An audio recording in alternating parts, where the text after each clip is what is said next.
मेघना गुलजार की film Sam बहादुर का टीजर रिलीज हुआ है। देखिए, मेघना की जो रेपुटेशन है वो सेंसिबल सिनेमा बनाने वाली डायरेक्टर की है और यही वजह है कि अगर कोई और सैम मानेकशॉ पर फिल्म बना रहा होता तो चीख चिल्लाहट से उसे भर देता। देशभक्ति के नाम पर सिनेमा में लंबे अरसे से यही होता आ रहा है और अभी भी कहीं ना कहीं यही फॉर्मूला चल रहा है। खैर, 1 मिनट 25 सेकंड के इस टीजर में सैम मानेकशॉ पर ही ज्यादा फोकस किया गया। कहानी को लेकर कुछ ज्यादा हिंट्स नहीं दिए गए। हाँ, लेकिन टीजर से आपको इतना आइडिया जरूर मिलेगा कि भारत के पहले फील्ड मार्शल कैसे आर्मी के प्रति समर्पित थे, कैसे वो मर जाओ मार दो वाली सोच से ऊपर उठे हुए इंसान थे। इस वीडियो में आज हम बात करेंगे मानेकशॉ कौन थे, क्या थे और कैसे थे। इस वीडियो से अगर आपको कोई जानकारी मिलती है तो आप हमें जरूर सपोर्ट करें, हमारे चैनल को सब्सक्राइब करें और एक लोगों को ये जो वीडियो है आप जरूर शेयर करें। नमस्कार, मैं हूं नीतू शम्मी राठौर।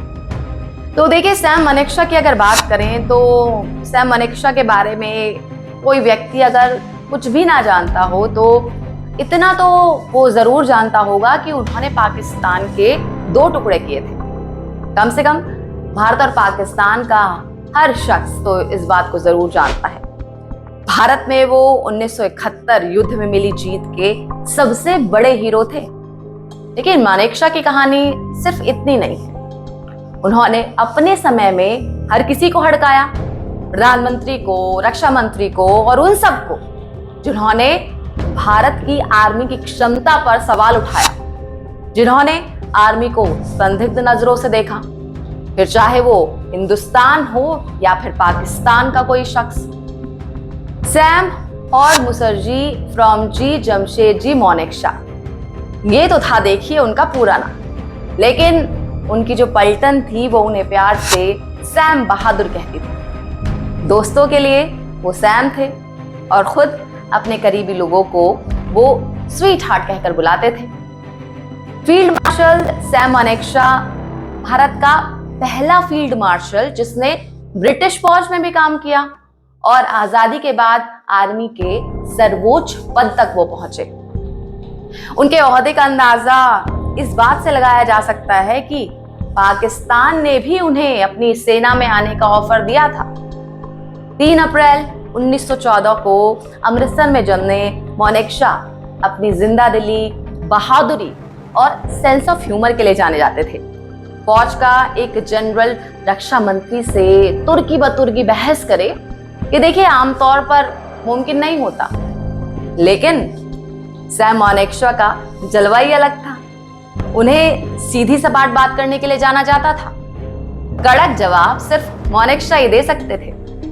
मानेकशॉ की पलटन गोरखा रेजिमेंट थी, जहां पर ज्यादातर लोगों के नाम के साथ बहादुर लगा होता है। अब बात उस कहानी की करते हैं जो कि सबसे खास है। साल 1971, चीन से मिली हार के बाद भारतीय सेना का मनोबल टूटा हुआ था। इधर पूर्वी पाकिस्तान यानी कि बांग्लादेश के हालात बहुत खराब चल रहे थे। वहां के जो लोग थे वो पाकिस्तान से अलग होकर एक नए देश की मांग कर रहे थे। पाकिस्तानी सरकार सेना और पुलिस के दम पर प्रदर्शनकारियों का दमन कर रही थी, लोगों पर अत्याचार किया जा रहा था। वहां के हालात देख हमारे देश की तत्कालीन प्रधानमंत्री इंदिरा गांधी ने अपने देश में एक उच्च स्तरीय बैठक बुलाई। इसमें मंत्रिमंडल के वरिष्ठ सदस्यों के साथ ही सेना के सभी प्रमुख भी इसमें शामिल हुए। इंदिरा गांधी चाहती थी कि भारतीय सेना पूर्वी पाकिस्तान पर हमला कर दे ताकि वहां से पाकिस्तानी सेना को खदेड़ करके बांग्लादेश को आजाद मुल्क के रूप में स्थापित किया जा सके। इंदिरा गांधी दरअसल इस मसले को कूटनीतिक नजरिए से देख रही थी। वैसे सही भी था, क्योंकि आज अगर बांग्लादेश पाकिस्तान के पास होता तो वो और ज्यादा भारत के लिए खतरा होता। खैर, उस वक्त इंदिरा गांधी की बातें सुनकर सैम ने युद्ध के लिए साफ इनकार कर दिया। उन्होंने इंदिरा गांधी से कहा कि क्या आप युद्ध हारना चाहती हैं? सैम के इस सवाल से इंदिरा दंग रह गई। उन्होंने इंदिरा से युद्ध की तैयारी के लिए समय मांगा। वक्त मिलने के बाद सैम ने सेना को ट्रेनिंग देने की शुरुआत कर दी और तैयारियां शुरू कर दी। करीब 7 महीने बाद उन्होंने तैयारी पूरी करके बांग्लादेश का युद्ध लड़ा था। युद्ध से पहले जब इंदिरा गांधी ने उनसे भारतीय सेना की तैयारी के बारे में पूछा तो उन्होंने जवाब दिया, मैं हमेशा तैयार हूं स्वीटी। दरअसल सैम इंदिरा को स्वीटी कहकर पुकारते थे। बस फिर क्या, 1971 का साल बीतने से पहले ही दिसंबर महीने में भारतीय सेना ने पाकिस्तानी सेना पर धावा बोल दिया। जमकर युद्ध हुआ। पाकिस्तान को लगा कि ये चीन से हारी हुई सेना है, उसके सामने टिक नहीं पाएगी, लेकिन दाव उल्टा पड़ गया। भारतीय सेना ने तो पहले से ही वो खार खाए बैठी थी, ऊपर से मानेकशॉ का कुशल नेतृत्व उसे मिला। 13 दिनों में ही पाकिस्तानी सेना ने भारत के सामने हथियार डाल दिए। पाकिस्तान के 90,000 से भी ज्यादा सैनिकों ने आत्मसमर्पण कर दिया। इतिहास में ये पहला युद्ध था जिसमें एक साथ इतनी बड़ी संख्या में सैनिकों ने हथियार डाले हों। उस वक्त एक नए राष्ट्र बांग्लादेश का जन्म हुआ।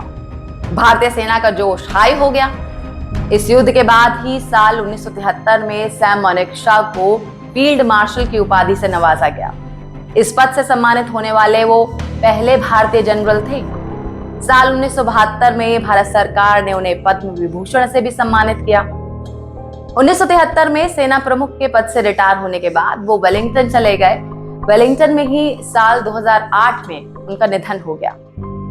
दमदार शख्सियत के मालिक मानेकशॉ, जिनका देश की आयरन लेडी इंदिरा गांधी भी लिहाज किया करती थी, उनके जीवन चरित्र को बड़े पर्दे पर निभाने का जब जिम्मा मिला तो उस जिम्मे को निभाया बॉलीवुड एक्टर विकी कौशल ने।